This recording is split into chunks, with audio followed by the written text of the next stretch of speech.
There is never a case in which two claims contradict each other save that one of them is false. I have never lied, neither have I been lie, nor have I been misguided, nor has anyone been misguided by me. He who oppresses openly shall face a day of reckoning, whose severity shall cause him to bite the back of his hand.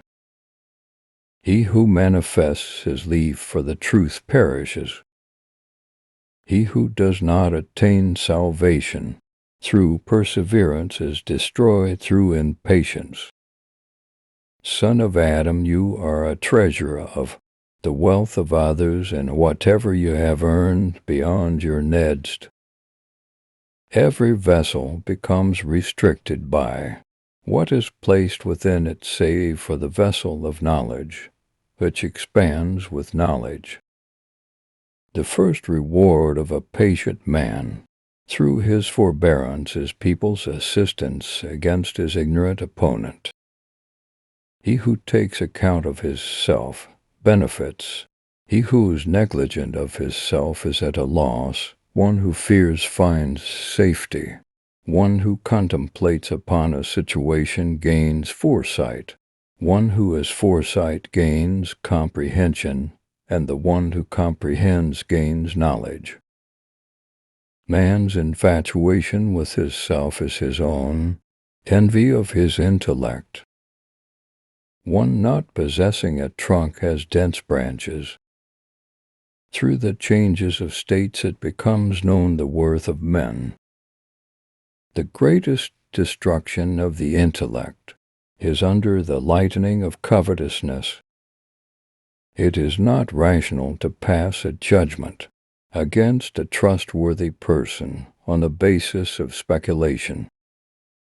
The worst provision for the hereafter is hostility to the servants of Allah. Controversy destroys advice. People do not observe the faults of the one who adopts the cloak of bashfulness as his garment. A greedy person is in the shackles of disgrace. Faith is an expression of the recognition of the truth by the heart, and its testimony by the tongue, and action in accordance with it through the limbs. Sufficient is satisfaction as a rain, and sound morals as a blessing.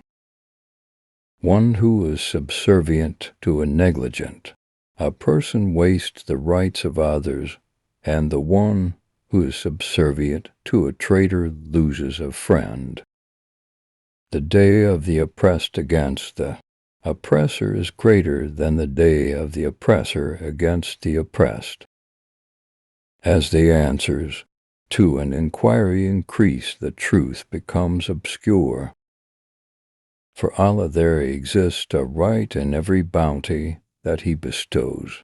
As for the one who discharges this right, he shall have an increase of it, and as for the one who fails to discharge it, risks losing it. The most noble of the deeds of a noble-minded man is his disregard of what he knows of the faults of others. Kindness is more affectionate than kinship. Be true to the expectations of one who thinks highly of you. The best of deeds is one you have to compel yourself to do. The bitterness of this world is the sweetness of the hereafter, and the sweetness of this world is the bitterness of the hereafter. Solitariness is a form of madness, since the one who is isolated is regretful, and if he is not regretful at being detached, then his madness is confirmed. Loyalty to a traitor is betrayal in the sight of Allah, while treachery to a traitor is loyalty in the sight of Allah. The words of the physicians, if correct, are a cure, and if incorrect, they become a disease. Do not turn your knowledge into ignorance and your surety into doubt. When you acquire knowledge, then act in accordance with it, and when you achieve surety, then proceed with it. A little goodness which is perpetual is worthier than ample that becomes loathsome and tedious. Reject the supererogatory forms of devotion when they impede the obligatory. Take caution against the fleeing of blessing, for not every runaway is returned. The one who is mindful of the length of the journey of the hereafter adequately prepares for it. Deliberation upon a matter is not the same as witnessing it with the eyes, for the eyes may betray the one witnessing through them, while the intellect never deceives the one consulting it. Between you and admonition lies the veil of heedlessness. The ignorance among you is increased. In ignorance your learned procrastinate. Knowledge has severed the pretext of those offering justifications. When Allah wishes to debase a person, He prevents him from gaining knowledge. How abundant are the warnings and the lessons, and how few are the people who contemplate upon them. Allah has made the provision of the needy an obligation upon the wealth of the affluent. A poor man does not starve save by the delight of a wealthy man. Indeed, Allah shall question them of this matter.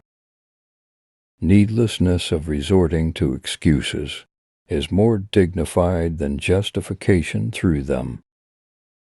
The least owed to Allah is to not disobey Him through His blessings. Every man has two partners in his wealth, inheritors and misfortunes. The one who invites others to righteousness without acting in accordance with it is like an archer without an arrow. Knowledge is of two types, the recorded and the heard. That which is heard is of no use if it is not recorded. Abstinence is an adornment of poverty, and thanksgiving is an adornment of needlessness. To praise anyone beyond their worth is to flatter them, and to not give someone their worth is a form of envy. The greatest sin is that act of disobedience, which is belittled. The biggest fault is to blame others for a defect that is also found in you.